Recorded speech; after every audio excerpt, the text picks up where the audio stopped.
Euh, Bonjour à tous, hein. Je m'auto-discipline. Ça se dit ou pas? J'ai décidé de ne faire que des directs très courts. Je m'étais donné 30 minutes, mais là, je commence un peu tard. Donc, ça se pourrait que ça dure 15 minutes, un peu plus, parce que il va de soi que plus c'est long, moins on écoute. Et mon but est de sensibiliser. Donc là, désormais, je n'attendais déjà personne pour démarrer. Donc là, encore moins parce que j'ai un temps imparti. Et comme je le disais hier, j'ai plus envie de faire des directs dans la rue. Parce que euh, quand les gens vous voient passer tous les jours en parlant tout seul, euh, on a tendance à croire que vous avez perdu le nord. Donc voilà. Et puis c'est dangereux, hein, de toute façon, d'être au téléphone en marchant. J'ai failli me faire écraser la semaine dernière. Donc, je tiens un tout petit peu à ma vie, quoi. J'ai encore deux ados à élever. Donc, bonjour à tous. Euh, je ne choisis pas souvent le sujet. Hein. Ça arrive comme ça. Soit je me couche avec, soit je me réveille le matin et c'est d'actualité ou c'est quelque chose dont j'ai envie de parler. Donc, aujourd'hui, je vais parler de toutes les pratiques qui sont ancrés dans notre société et qui nous font beaucoup de mal. Pendant la journée de la femme, nous avons abordé un certain nombre de sujets et le peuple camerounais est ancré dans des pratiques, pas que sur le plan, je ne parle pas de la dangerosité sur le plan personnel, individuel, non. Euh, il s'agit de mettre le doigt sur des problèmes qui ne peuvent pas faire avancer la société ou qui vont plomber notre existence. Tout ce qui est religieux, finalement, c'est comportemental, ça abrutit. Hein, ouais, toutes les croyances abrutissent. Ce n'est que mon humble avis. Tu n'es pas obligé de me suivre dans ma pensée. Hein. Mon avis, du peu que je connais de la vie, ah ouais, toutes les croyances abrutissent. Quand tu crois, tu ne réfléchis plus. On te le dit et tu dis Amen. Dans la mesure où on t'avance quelque chose et que tu n'as pas le droit de donner ton avis, ça limite un tout petit peu ton champ de vision quand même. C'est pour ça que les croyances et moi, quelles qu'elles soient, je ne parle pas que de christianisme, je ne parle pas que de religion. Je parle de tout ce qui est, si tu regardes le nord, ceci arrivera. Si tu passes sous une échelle, ça porte malheur. Ben, tout ça, ça abrutit. Je suis désolée. Combien de fois t'es passé sous une échelle, il t'est jamais rien arrivé. Si tu poses ton sac par terre, tout ton argent va se barrer. Des choses comme ça, ce sont des croyances stupides, complètement stupides. Et le Cameroun en est bourré. Ça fait légion, ça fait même partie du fonctionnement premier du Camerounais, la superstition. Et ça n'aide pas une société. Hein. Du moins, une société comme celle dans laquelle nous vivons là, ça pèse pas beaucoup. Hein. Parce que les gens sont d'abord cartésiens. T'as pas le choix. Je travaille, j'ai le salaire à la fin du mois. Je suis malade, je vais à l'hôpital. Ça va pas bien dans ma tête, je vais chez le psy. Ce côté cartésien là, il est ancré en tout le monde. Hein. Maintenant, si à côté, t'offres le luxe de croire au marabout du coin, grand bien te fasse. Loin de moi l'envie de vous faire croire que ça n'existe pas dans d'autres sociétés. Si vous pensez que nous avons créé la sorcellerie, comment on appelle, les sorcières de Salem. Salem, c'est pas en Afrique, hein, que je sache. Donc, la sorcellerie, elle existe en Occident. Exactement comme elle existe en Afrique. Il y en a qui y croient encore. Mais, le côté cartésien a pris le dessus. Il y a des individus, vous les voyez là, ils vivent comme tout le monde, mais quand ils rentrent chez eux, ils vont appeler le marabout. Hein, dans ce pays-ci. Sauf que le marabout, il est là pour te faire les poches. Et il y en a qui laissent des milliers d'euros en maraboutage, hein, parce qu'ils y croient. Mais dans une société comme celle-ci, bah, il n'y a pas beaucoup d'impact à part sur ta vie personnelle. Bon, un tout petit peu, tu vas un peu faire chier la société parce que tu vas perdre tous tes biens et tu vas devenir, comment dire, assisté. Oui. Tu vas commencer à vivre avec des minima sociaux. Pourtant, tu étais quelqu'un de d'aisé, de... Voilà. C'est l'impact que ça a sur la société. Par contre, nos sociétés qui sont encore à construire, c'est hyper dangereux d'avoir des gens qui ne réfléchissent plus. Des gens qui sont lobotomisés. C'est super dangereux parce que la société ne peut pas avancer si personne ne réfléchit plus. On ne peut rien faire dans cette société-là. Si nous sommes tous fourrés dans les églises qui travaillent, si nous disons Amen à tout ce que la personne qui est en face dit, on construit à quel moment? On réfléchit sur les projets à quel moment? On les met en pratique à quel moment? Si les 25 millions de personnes que nous sommes passent leur temps, quelle que soit l'église, hein, quelle que soit la croyance, si nous passons nos journées à dire Amen à tout, la société camerounaise, je vous le redis, on aura beau nous donner le meilleur président du monde, le meilleur gouvernement du monde, on ne fera rien. Parce que la population est une richesse et une population vive, réactive. Chose que nous avons perdue. Et je ne cesserai jamais de le répéter, c'est de notre faute. Quand je dis notre faute, pas nous en premier, hein, nos parents, voilà, qui n'ont jamais rien fait, qui n'ont jamais dit non. Quand quelque chose n'est pas bien, tu dis non. Ça commence par la façon dont nous élevons nos enfants. Ton père et ta mère te disent à la maison, ce que je dis est parole d'évangile. Tu n'as pas le droit de discuter, tu n'as pas le droit de donner ton avis. Comment est-ce que nous voulons construire des personnes qui réfléchissent si on leur a jamais laissé le droit de donner leur avis?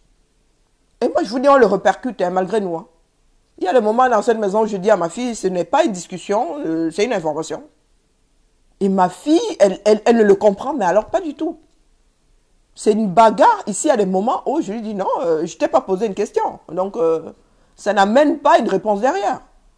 Mais c'est la bataille, parce que dans cette société, ces enfants sont élevés à réfléchir, à donner leur avis. Et croyez-moi, très souvent, l'enfant a raison et le parent a tort. Hein. Donc, c'est de notre faute, la société que nous avons aujourd'hui. Nous l'avons fabriquée nous-mêmes. Nous avons fabriqué des générations de personnes qui ne réfléchissent pas. Qui se contentent d'être mis au monde et d'attendre la mort. Bon, il y a un tout petit peu d'instinct de survie qui les mène à aller chercher de quoi manger. C'est tout. Et après, ils vont s'asseoir dans un bar, ils s'abrutissent avec l'alcool. Ils vont s'asseoir dans une église pour...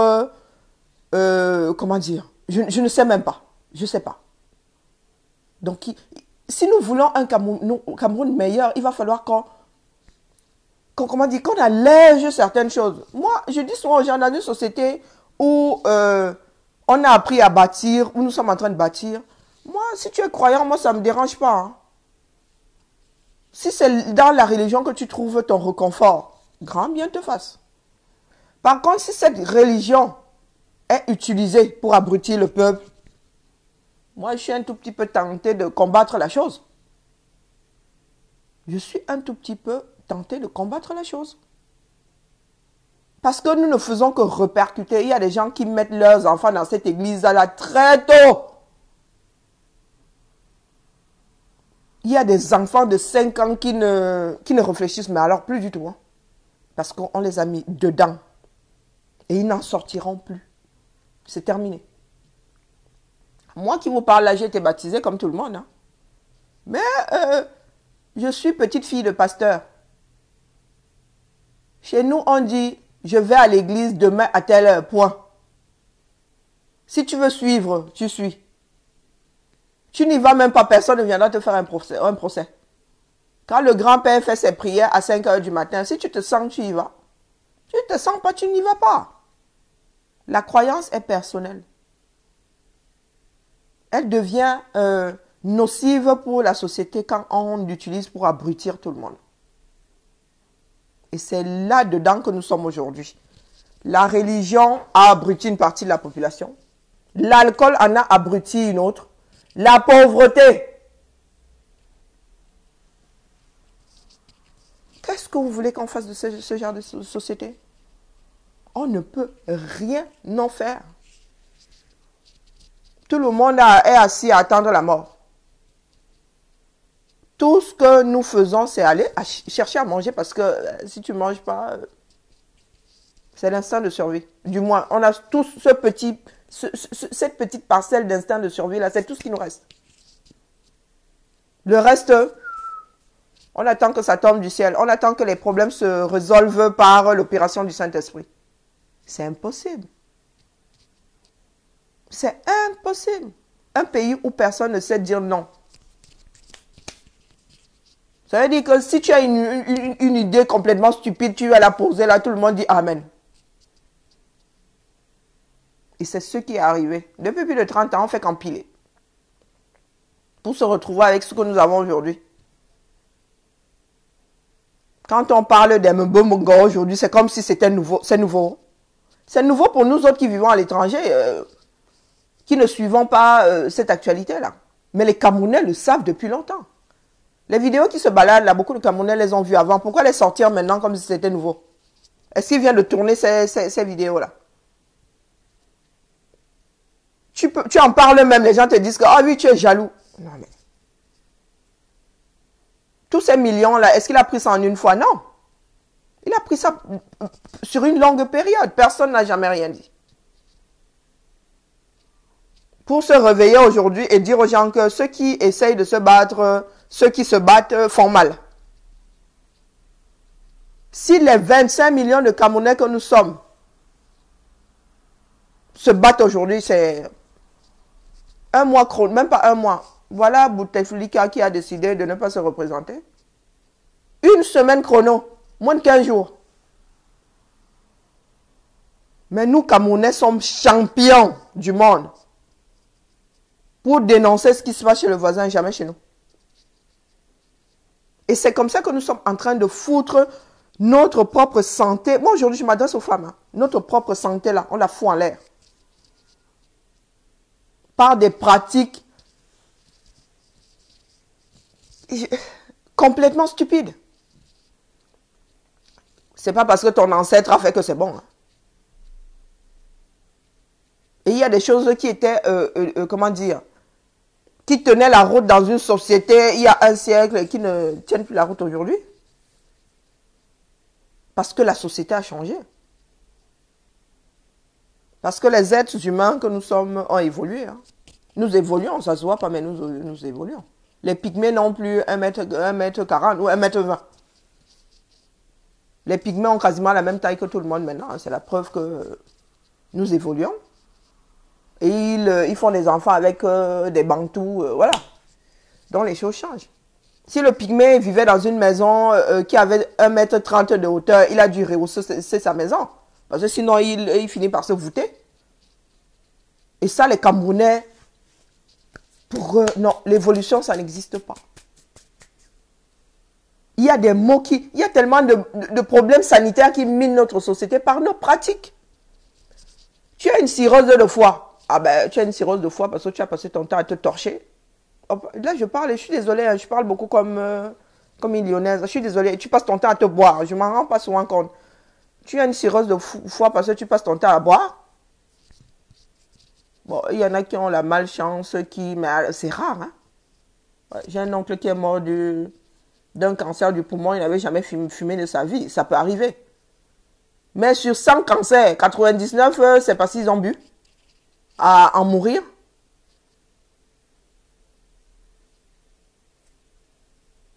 Action, réaction. Cause à effet. Il n'y a pas de sorcellerie là-dedans.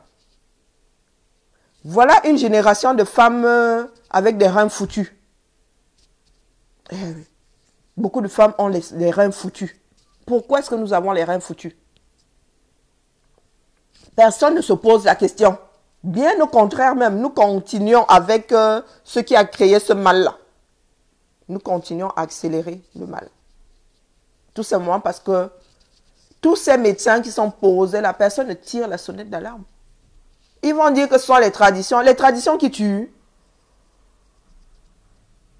Moi, je vois des nouveaux-nés qu'on purge au Cameroun.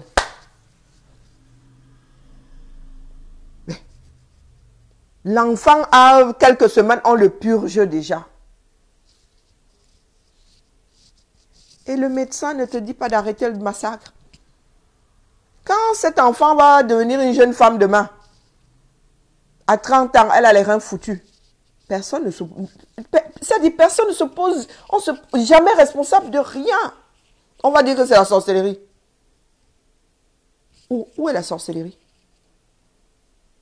Quand toi-même, tu as créé un terrain fertile pour avoir les reins foutus, il n'y a aucune sorcellerie là, les filles. Oh, la maladie jaune est montée, la maladie jaune est montée, la maladie jaune est descendue. Oh, la fontanelle. Donc, vous voulez dire que nous qui vivons en Occident, là, bizarrement, génétiquement, nous ne sommes plus pareils que vous. Hein. Ici, là, je n'ai jamais entendu dire qu'un enfant avait la fontanelle ou qu'un enfant avait la maladie jaune. Donc, cet enfant-là qui n'a même pas un an, vous purgez. Vous purgez, vous purgez. Vous lui envoyez n'importe quoi dans l'organisme. Les reins sont obligés de filtrer. Hein. Il n'y a même pas de posologie, rien. Et c'est comme ça que l'Afrique est en train de détruire ses enfants. Avec toutes ces pratiques-là que nous pensons être le socle de nos vies. Non! Ce qu'il y a de stupide là-dedans, c'est que je ne cesserai jamais de le répéter. Les autres ont déjà tout fait. Quasiment tout. Sur le plan sanitaire, les Occidentaux ont déjà étudié l'être humain. Je ne dis pas que toutes ces écorces-là n'ont pas de vertu médicinale. Non, c'est pas ce que je dis. Il y en a qui ont des vertus médicinales. Mais le dosage est où? Le dosage est où?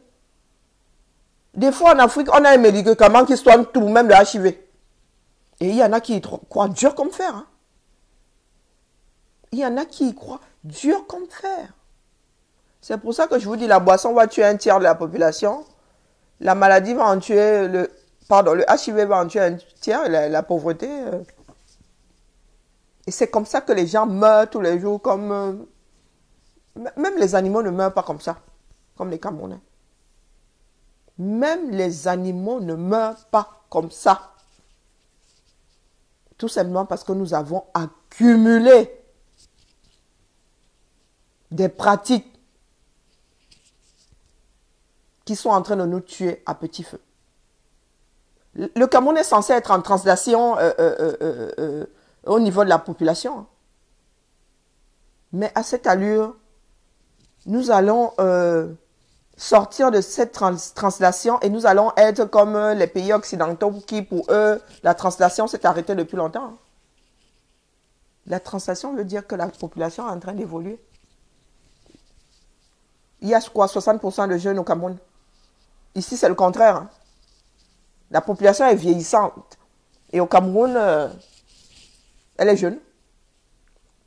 Et si nous continuons comme ça, là, la translation va s'arrêter net.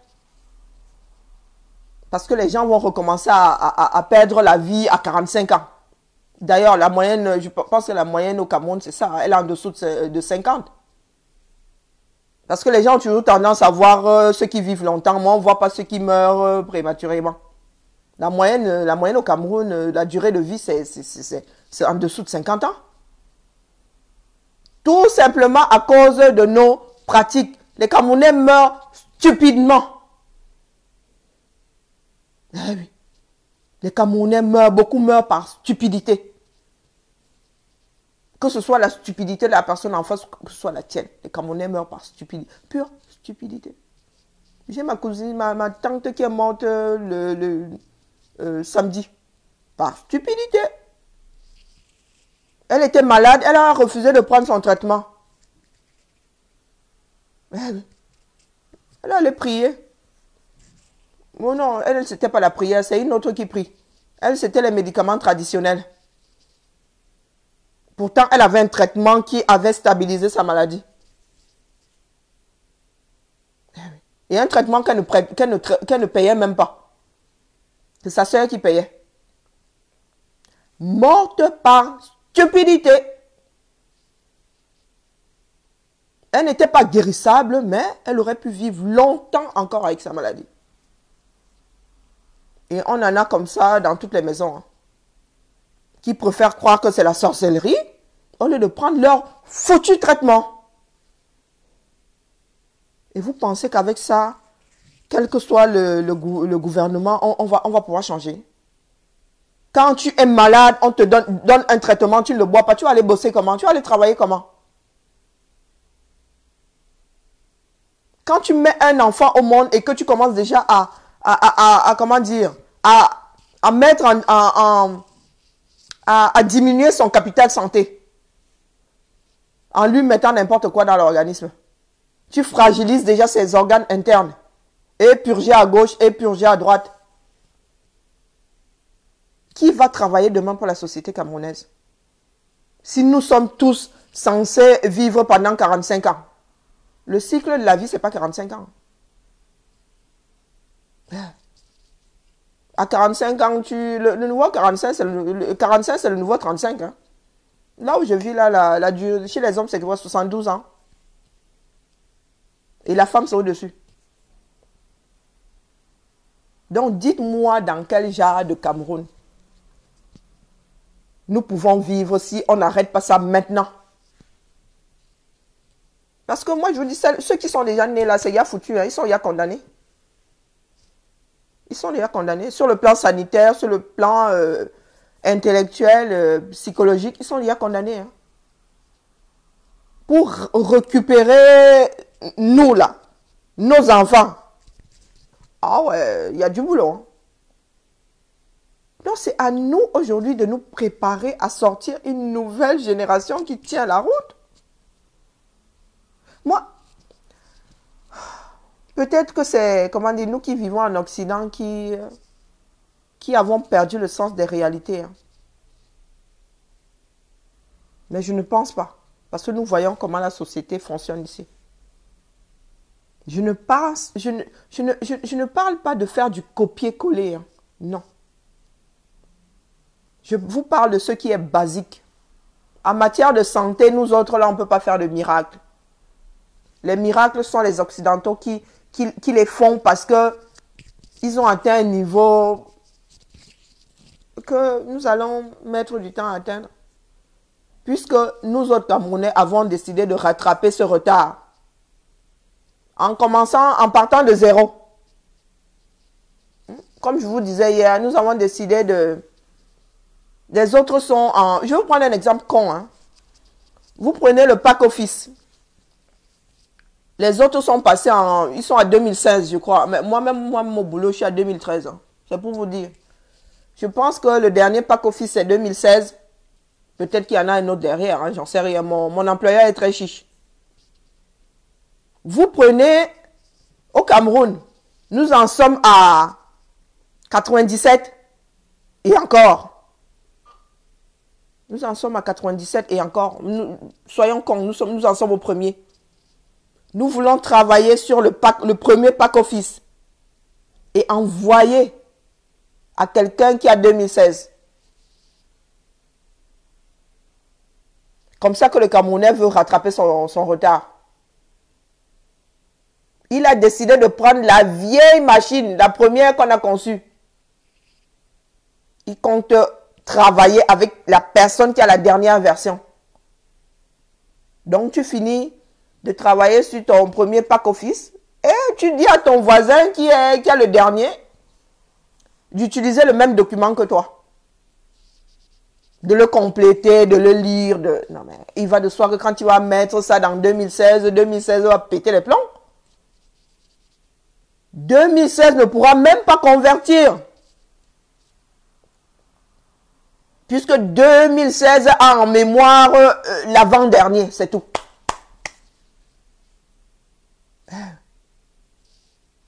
2016 en mémoire, l'avant-dernier, pas celui d'avant, encore moins le premier. Et le Camerounais, c'est comme ça qu'il voit les choses. Les Camerounais sont des personnes qui n'anticipent jamais.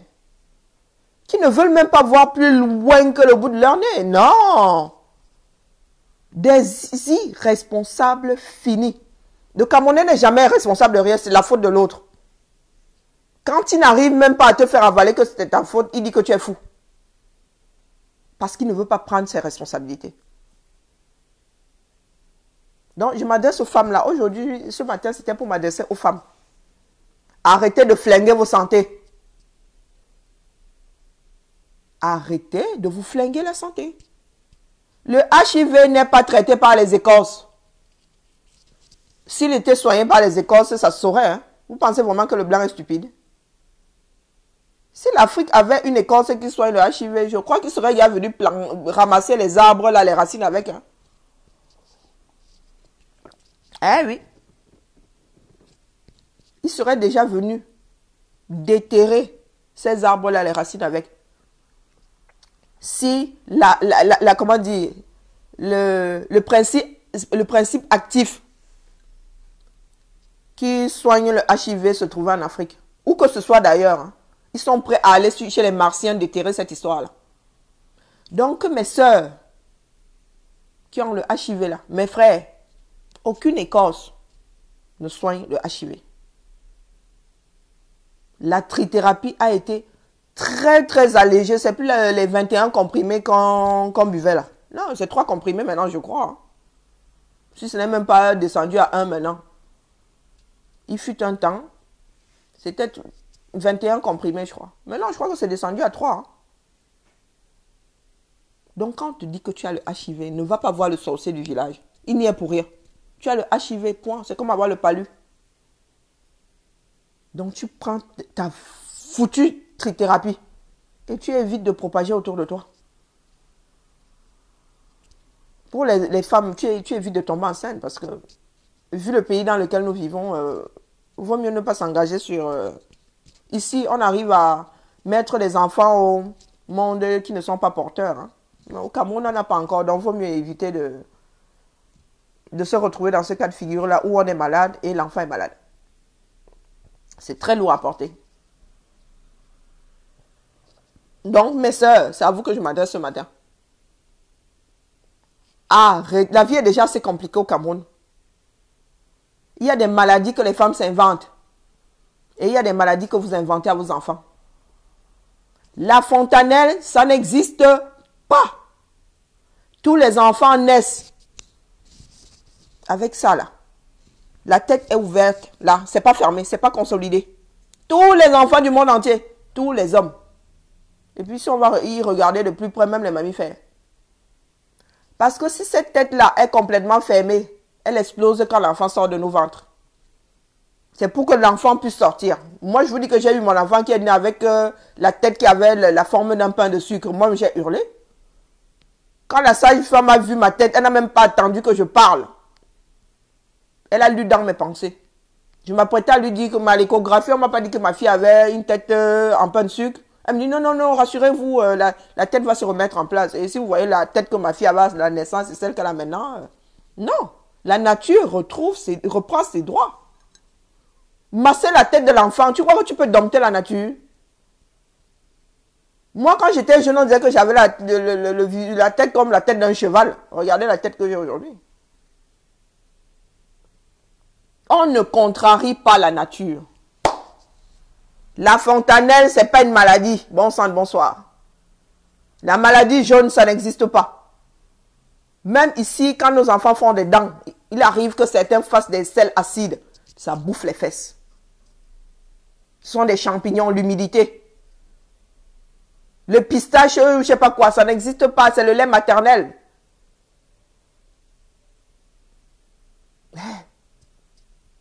Et c'est comme ça qu'on purge l'enfant. On lui fout les reins en l'air. Et on s'étonne qu'à 25 ans, il faille lui faire une dialyse dans un pays où il n'y a pas de dialyse.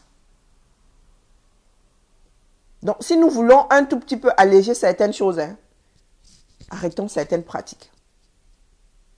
Arrêtons certaines pratiques. Ce sont ces pratiques-là qui vont tuer la moitié de la population. Comment on fait de toutes nos mères-là qui ont besoin de dialyse alors maintenant? Sincèrement, dans un pays où il n'y a même pas de médecine, on fait comment? On accuse la sorcellerie. Ça ne va pas les soigner. Et dans ces histoires-là même, elle a les reins foutus. Vous allez encore lui donner les écorces. Vous allez encore la purger. Vous allez encore lui donner des mixtures pas possibles qui ne font qu'accélérer le processus. Donc, il est grand temps, pardon, malgré son médecin qui sont dans ce pays-là. Même si tu n'es pas payé par l'État, pardon, il faut sensibiliser les populations. De grâce, que chacun prenne ses responsabilités désormais. De grâce. La population est la richesse d'un pays. Les gens ne peuvent pas se détruire dans un pays. Les gens qui ont fait médecine sont assis là, on les regarde. Vous ne pensez qu'à l'argent. Est-ce que vous pensez que si tous vos clients là meurent, vous allez vous en sortir comment?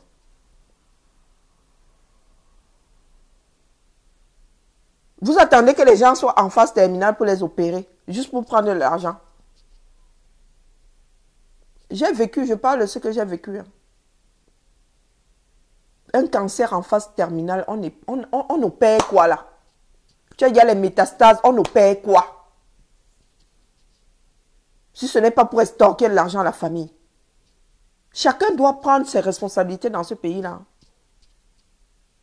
Vous avez fait médecine. Vous êtes médecin dans un pays pauvre. Bah, vous êtes des médecins pauvres. Hein. C'est pas pour autant que vous n'avez pas prêté serment. C'est terrible. Il n'y a rien de plus sacré que la médecine quand même. Vous êtes assis là avec tout ce savoir-là et vous ne faites rien. Aucune prévention. Aucune. Est-ce que vous pensez que nous avons le choix aujourd'hui?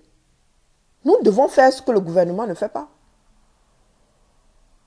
Nous devons faire, nous avons le devoir de faire ce que le gouvernement ne fait plus depuis longtemps. À savoir prévenir ceux qui ne sont pas au courant. Cette prévention-là existait, c'est parce qu'elle s'est arrêtée. Que les Camerounais en sont là aujourd'hui. C'est parce qu'elle s'est arrêtée. On n'a plus rien dit, on n'a plus rien dit aux gens. On leur a pu dire que ceci est dangereux, non. Les Blancs n'ont pas fait de miracle. Bon, ils en font quand même. Il y a des technologies, tu te demandes comment ils ont fait pour la pondre. Hein, mais ce sont des hommes qui ont réfléchi. Il fut un temps, pendant les années 60, les appartements n'avaient pas de douche. Certains appartements n'avaient pas de douche. Et puis le WC était sur le balcon, ça existe. Il y a encore des restes, vous arrivez dans les immeubles où vous avez encore, oui, le WC sur le palier. Les gens ont l'impression que c'est vieux. L'Occident a eu des puits comme nous avons des puits au Cameroun. Chaque maison avait son puits. Mais un jour, les hommes se sont levés pour changer les choses. La poubelle a été créée par un être humain. Eh oui, la poubelle qu'on utilise, c'est quelqu'un, c'est le nom de quelqu'un. Parce que les Camerounais ont tendance à dire que vivre dans la saleté, c'est normal. Et si on veut, comment dire, atténuer certaines maladies, l'hygiène déjà, hein, rien que l'hygiène déjà, se laver les mains, ça atténue certaines maladies. Hein. Ça freine la propagation de certaines maladies. 1, 2, 3. Et le Cameroun se meurt parce qu'il n'y a plus personne. Il n'y a plus de pilote dans l'avion depuis longtemps. Depuis longtemps. C'est à nous aujourd'hui de sensibiliser. Du moins, ceux qui le sont déjà. Ceux qui le sont déjà. Ça commence par les familles. Ça commence par les familles. Tu sais que ce que ta soeur fait n'est pas bien, mais tu lui dis que... Et tu lui donnes l'alternative. Tu lui donnes l'alternative.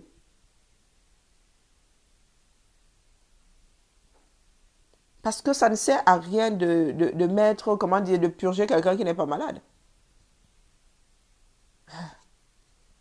Étant donné que la fontanelle, ce n'est pas une maladie, et que tu vas purger l'enfant, tu vas lui mettre je ne sais pas quoi dessus,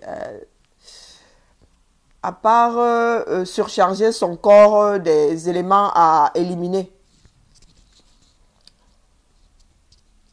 ça ne sert à rien du tout. Non, je ne travaille pas, maman. Bon, sur ce, je vais devoir arrêter mon direct. Je me suis donné 30 minutes. Non, je ne travaille pas, maman. C'est toi qui m'envoies mon salaire à la fin du mois. Il y a du boulot, hein. Il y a du boulot. Que quelqu'un vienne sur un direct. Toi qui t'es connecté dessus, tu ne travailles pas. Tu viens sur un direct juste pour me demander si je ne travaille pas. Aïe, aïe, aïe. Maman, t'inquiète pas pour moi, hein. Je fais partie des gens qui ont du travail à vie. Je suis fonctionnaire, juste pour la petite histoire. Ça te suffit? Je suis fonctionnaire. Donc c'est pour te dire que j'ai du boulot jusqu'à mes 62 ans minimum. Jusqu'à mes 62 ans. Sauf si je fais une énorme bêtise. Capiche? Donc la prochaine fois, viens pas me poser des questions stupides comme et toi tu ne travailles pas. Avec un gros point d'interrogation rouge. Sur ce, mes sœurs, la santé est importante. Nous naissons avec un capital santé que nous devons bichonner. Nous devons le bichonner. Et pour le bichonner, il suffit de faire attention. Il suffit de faire attention hein, pour le bichonner. Bon, Ngambelek, je te bloque hein, parce que je ne passais mon temps à parler aux personnes complètement inconscientes. Ça ne m'intéresse pas. Voilà, Ngambelek, bonjour chez toi. Donc, je disais que nous naissons avec un capital santé que nous devons protéger. Il y en a qui ont la poisse, hein, la malchance, qui naissent avec un capital santé défaillant. Ils ne peuvent rien. Mais quand tu nais hein, avec la possibilité de vivre 100 ans et que par l'ignorance et des fois par la bêtise, tu le mets en danger. C'est juste dommage. Et le Cameroun a besoin de tous ses enfants. Le Cameroun a besoin de tous ses enfants. Les enfants sont la richesse d'un pays. Si cette société-là se développe et que demain, elle doit passer le temps à nous soigner, il n'y a pas d'équilibre. Il n'y a pas d'équilibre. C'est comme quelqu'un qui fumerait toute sa vie et qui se retrouverait avec un cancer du poumon. Pourtant, on lui a dit que fumer, c'est pas bien. Fumer, ça donne le cancer, éventuellement le cancer du poumon. C'est l'égal de nos pratiques. Certaines de nos pratiques ne sont pas bonnes pour la santé. C'est comme la cigarette et le cancer. Eh oui. Certaines choses que nous faisons toute la journée sont l'équivalent de la cigarette face au cancer. Donc c'est à nous de réaliser qu'il y a des choses qui ne sont pas bonnes pour nous. Tu as le HIV, tu prends ta petite trithérapie. La prière n'a jamais soigné le HIV. La prière n'a même jamais ralenti l'évolution du HIV. Et s'il y avait une écorce qui soigne le HIV, ça se saurait. Les laboratoires occidentaux seraient déjà allés déterrer ça. Le sol avec. Je crois qu'ils auraient carrément creusé. Hein? Ils creuseraient carrément. Il partira avec toute la terre. Parce que le HIV tue ici. Donc dites-vous que, sinon toujours pas trouvé, c'est que c'est quelque part et ils ne savent pas que c'est là. Parce que le jour où ça se saura, ils vont débarquer. Donc il faut que les charlatans cessent de faire croire aux Africains qu'ils ont le médicament contre le HIV. Et vous qui avez le HIV, là, je vais être grossière, buvez votre putain de trithérapie. On n'a pas dit que ça allait vous soigner, mais ça ralentit énormément les choses. Il y en a qui vivent ici avec 30 ans. Ils vivent le HIV, 30 ans ici. Et vous les voyez dans la rue, là, vous ne savez pas qu'ils ont le HIV. Tu manges d'une façon saine, tu manges beaucoup de fruits, ben, évite de te taper beaucoup de viande. La viande, ça fatigue le foie. La viande, ça fatigue le foie. Tu manges beaucoup de poissons, tu manges beaucoup de légumes, beaucoup de fruits. Et tu bois ta putain de trithérapie. Hein. Il n'y a que comme ça que ta maladie va être stabilisée. Pour ceux qui ne sont que porteurs, ça repousse le déclenchement de la maladie elle-même. Tu peux être porteur et ne pas... Comment dire? Et ne pas aller à l'hôpital tous les 32 du mois. Hein, tous les jours. Tu peux mettre 20 ans avant de déclencher vraiment la phase critique là. Donc si tu prends soin de toi, nous sommes en Afrique où il y a des fruits de partout, il y a des légumes de partout. Tu rajoutes un peu de poisson. Bon, si tu es mangeur de viande, un tout petit peu de temps en temps, tu fais un peu de sport, et puis voilà. L'écorce du voisin là, oublie. Ça abîme le foie. Il faut déjà évacuer les molécules de la trithérapie. Si tu rajoutes encore ton écorce là, c'est toi qui vois. Je parle en connaissance de cause. Il n'y a pas une seule maison en Afrique, il n'y a pas de HIV. Toutes les cellules familiales au Cameroun ont un malade de HIV. Donc il est grand temps que chacun prenne conscience de certaines pratiques qui n'aident pas. Si les médecins ne vous disent pas, ben, il va bien falloir que les autres vous disent. Hein. C'est le job du médecin de sensibiliser. Moi, je ne suis pas médecin. Mais je vis dans une société où on voit les choses évoluer. Nous lisons tous, nous regardons tous la télé. Ça fait combien d'années qu'on a pu sensibiliser qui que ce soit par rapport au HIV au Cameroun? Il y a encore des campagnes de sensibilisation. Est-ce qu'il y a encore des campagnes de sensibilisation au Cameroun contre le HIV? Non. Les gens préfèrent croire que c'est la sorcellerie. Eh oui, les gens préfèrent croire que c'est la sorcellerie. Le peu de sensibilisation que les gens ont reçu il y a quelques années, ah ben ça a disparu. Parce que les gens préfèrent croire que... Parce que le gouvernement a failli à son devoir. Et les gens préfèrent croire que c'est la sorcellerie, c'est clair.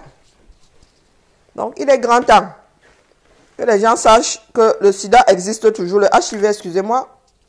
Le HIV existe toujours. Et ce n'est pas dû à la sorcellerie.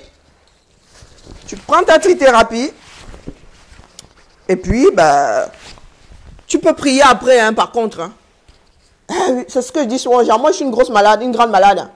Tu prends ta trithérapie, ensuite tu pries. Oui. Là, tu peux prier. Tu ne me verras même pas. Hein. Tu ne me verras pas venir te dire que, ouais, tu pries. Non. Tu bois d'abord cette foutue trithérapie. Et tu pries fort. Mais ce n'est pas l'inverse que tu fais. Hein. Tu ne vas pas prier et tu ne bois pas la trithérapie. Non, non, non. Tu bois d'abord ton comprimé. Tes 3 comprimés. Peut-être qu'en Afrique, c'est légèrement plus. Hein. Mais tu bois d'abord ta trithérapie. Tu peux m'aller dormir à l'église, mais là, franchement, je ne viendrai pas te faire un procès. Hein. Je ne viendrai pas te faire un procès, mais tu bois cette foutue trithérapie. Si tu tiens à la vie, hein. Par contre, si tu ne tiens pas à la vie, bah, tu n'as plus qu'à te suicider. Mais franchement, ce n'est pas la peine. Tu te suicides avant. Parce que ça ne sert à rien de vivre dans ces conditions. Autant se tirer une balle et en finir définitivement. Au lieu de torturer les gens. Et moi qui vous le dis là aujourd'hui, hein, j'en ai souffert. Hein.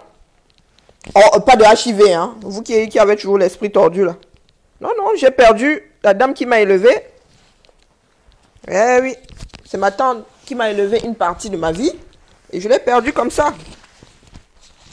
Il est perdu comme ça.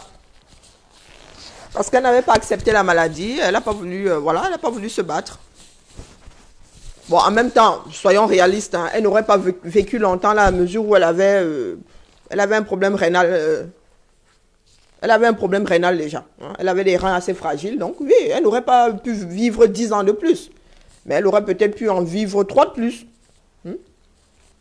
Si elle avait écouté. Mais elle a pensé que c'était une fatalité. Elle s'est laissée mourir. Et étant donné que le Cameroun a besoin de sa population, une comme moi, je ne peux pas encourager ce genre de bêtises là. Chacun doit prendre ses responsabilités. Et avoir le HIV, ce n'est pas, comment dire, il ne faut pas en vouloir à Dieu. Hein.